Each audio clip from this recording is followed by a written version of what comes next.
Postal ব্যালটে নিজেদের দলীয় প্রতীক নিচের দিকে থাকায় উদ্বেগ জানিয়েছে বিএনপি। বিএনপির চেয়ারম্যান জনাব তারেক রহমান সাহেব আগামী 22 তারিখে হযরত শাহজালাল সাহেব এবং শাহপরান সাহেবের মাজার জিয়ারত করে নির্বাচনী কার্যক্রম শুরু করবেন। সুপ্রিয় দর্শক, আসসালামু আলাইকুম। সবাইকে স্বাগতম জানাচ্ছি আজকের গুরুত্বপূর্ণ সংবাদে। প্রথমেই জানিয়ে দিচ্ছি সংবাদ শিরোনাম। ভৈরবে জনসভা করবেন তারেক রহমান। হাদি হত্যার বিচার হতে হবে এ মাটিতে, মির্জা ফখরুল। জাতীয় পার্টিসহ ১৪ দলের মনোনয়ন বাতিলে ইসিতে জুলাই ঐক্যের স্মারকলিপি। বাসায় ঢুকে জামায়াত নেতাকে হত্যা। ভৈরবে জনসভা করবেন তারেক রহমান। বিএনপির চেয়ারম্যান তারেক রহমান প্রতীক বরাদ্দের পরদিন ২২ জানুয়ারি হজরত শাহজালাল ও হজরত শাহপরানের মাজার জিয়ারতের মধ্য দিয়ে ত্রয়োদশ জাতীয় সংসদ নির্বাচনের প্রচার শুরু করবেন। সিলেট থেকে ঢাকা যাওয়ার পথে ভৈরবে এক জনসভা করবেন বলে দলীয় সূত্র জানায়। জনসভাকে কেন্দ্র করে ভৈরব পৌর স্টেডিয়ামে তারেক রহমানের নির্বাচনী প্রচার কেন্দ্রিক এ জনসভায় স্মরণকালের জনসমাগম ঘটাতে প্রস্তুতি নেওয়া হচ্ছে। এর অংশ হিসেবে মঙ্গলবার দুপুরে বিএনপির চেয়ারম্যান তারেক রহমানের নিরাপত্তা বাহিনীর সিএসএফ কর্মকর্তা মোহাম্মদ আখতারুজ্জামানের নেতৃত্বে একটি টিম সম্ভাব্য সভাস্থল পরিদর্শন করেন। এই সময় উপস্থিত ছিলেন কিশোরগঞ্জ ৬ আসনের বিএনপির মনোনীত প্রার্থী ও কেন্দ্রীয় কমিটির সাংগঠনিক সম্পাদক মোহাম্মদ শরীফুল আলম। এছাড়া বিকাল ৪টায় ভৈরব উপজেলা বিএনপির দলীয় কার্যালয়ে উপজেলা বিএনপির উদ্যোগে প্রস্তুতি সভা অনুষ্ঠিত হয়। এই বিষয়ে কিশোরগঞ্জ ৬ আসনের বিএনপির মনোনীত প্রার্থী ও কেন্দ্রীয় বিএনপির সাংগঠনিক সম্পাদক মোহাম্মদ শরীফুল আলম জানান, তারেক রহমান ২১ জানুয়ারি আকাশপথে সিলেটে পৌঁছবেন। ২২ জানুয়ারি মাজার জিয়ারত শেষে বেলা ১১টায় তিনি সিলেট নগরের চৌহাট্টা এলাকার আলিয়া মাদ্রাসা মাঠে এক নির্বাচনী জনসভায় যোগ দেবেন। ওই জনসভায় সিলেট ও সুনামগঞ্জ জেলার বিএনপির মনোনীত সংসদ সদস্য প্রার্থীদের পাশাপাশি বিভিন্ন পর্যায়ের নেতাকর্মীরা অংশ নেবেন। জনসভা শেষে তারেক রহমান সড়ক পথে ঢাকার উদ্দেশ্যে রওনা দেবেন। পথে তিনি মৌলভীবাজারের শেরপুর ও হবিগঞ্জের শায়েস্তাগঞ্জে, ব্রাহ্মণবাড়িয়ার বিশ্বরোড, কিশোরগঞ্জের ভৈরবের জনসভায় প্রধান অতিথির বক্তব্য দেবেন। এসব সভায় সংশ্লিষ্ট জেলার বিএনপির মনোনীত প্রার্থীদের তিনি আনুষ্ঠানিকভাবে পরিচয় করিয়ে দেবেন। তিনি আরও জানান, ভৈরবে তারেক রহমানের আগমন উপলক্ষে কিশোরগঞ্জ বিএনপি ও এর অঙ্গ সহযোগী সংগঠনগুলো প্রস্তুতি শুরু করেছে। বিএনপির চেয়ারম্যান তারেক রহমানের নিরাপত্তা বাহিনীর কর্মকর্তা মোহাম্মদ আখতারুজ্জামান জানান, সিলেটে মাজার জিয়ারত শেষে ত্রয়োদশ জাতীয় সংসদ নির্বাচনের প্রথম প্রচারণায় কিশোরগঞ্জের ভৈরবের সম্ভাব্য সভাস্থল পরিদর্শন করেছি। এই ভেন্যুটা আমাদের চেয়ারম্যানের বহর আসা যাওয়ার জন্য কতটুকু নিরাপদ সেসব বিষয়ে জানতেই আমরা এসেছি। হাদি হত্যার বিচার হতে হবে এ মাটিতে।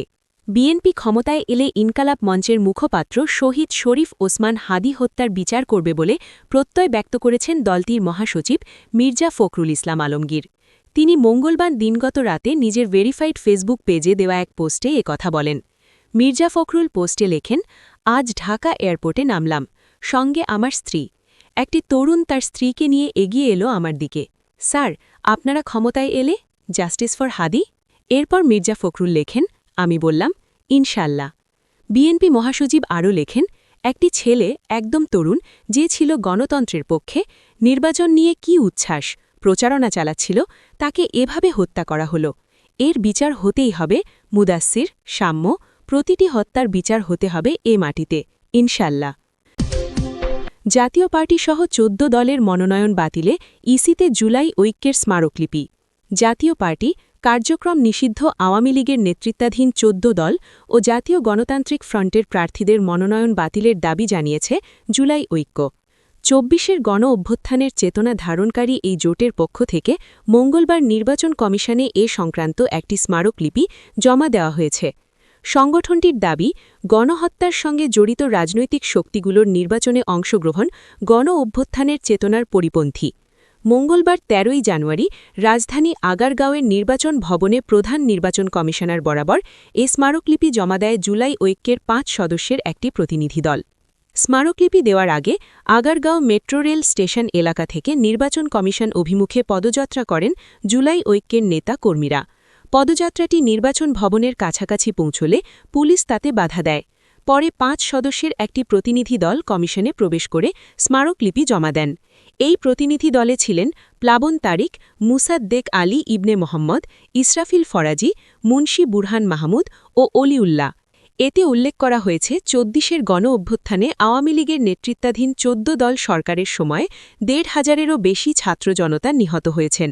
অথচ সেই গণহত্যার সঙ্গে সরাসরি জড়িত রাজনৈতিক শক্তির সংশ্লিষ্ট প্রার্থীরা ত্রয়োদশ জাতীয় সংসদ নির্বাচনে অংশ নিচ্ছেন, যা কোনোভাবেই গ্রহণযোগ্য নয়। জোটের পক্ষ থেকে আরও বলা হয়, প্রশাসনে এখনও স্বৈরাচারের দোসররা বহাল রয়েছেন, যারা অতীতে বিতর্কিত নির্বাচন ও দমনপীড়নের সঙ্গে জড়িত ছিলেন। এমন প্রশাসনের অধীনে নিরপেক্ষ নির্বাচন সম্ভব নয় বলেও দাবি করে জুলাই ঐক্য। নির্বাচনে সবার জন্য সমান সুযোগ বা লেভেল প্লেয়িং ফিল্ড নিশ্চিত করা, অবৈধ অস্ত্র উদ্ধারে কার্যকর ব্যবস্থা নেওয়া, ভোট গ্রহণে দায়িত্বে থাকাদের বডি ওন ক্যামেরা ব্যবহার করা এবং সাম্প্রতিক হত্যাকাণ্ডগুলোর দ্রুত তদন্তের দাবি জানানো হয় স্মারকলিপিতে। দাবিগুলো দ্রুত বাস্তবায়িত না হলে পরিস্থিতি অস্থিতিশীল হতে পারে বলে সতর্ক করে জুলাই ঐক্য। তারা জানায়, গণহত্যাকারীদের নির্বাচনে অংশগ্রহণের চেষ্টার বিরুদ্ধে সাধারণ ছাত্র জনতা এবং শহীদ ও আহত পরিবারের সদস্যরা তীব্র প্রতিরোধ গড়ে তুলতে পারেন। বাসায় ঢুকে জামায়াত নেতাকে হত্যা। রাজধানীর পশ্চিম রাজাবাজার এলাকায় গ্রিল কেটে বাসায় ঢুকে জামায়াত ইসলামের এক নেতাকে হত্যা করা হয়েছে। নিহত আনোয়ারুল্লাহ দলটির রোকন ও পশ্চিম রাজাবাজার সাংগঠনিক ওয়ার্ডের সহসভাপতির দায়িত্বে ছিলেন। মঙ্গলবার ভোরে এ হত্যার ঘটনা ঘটে।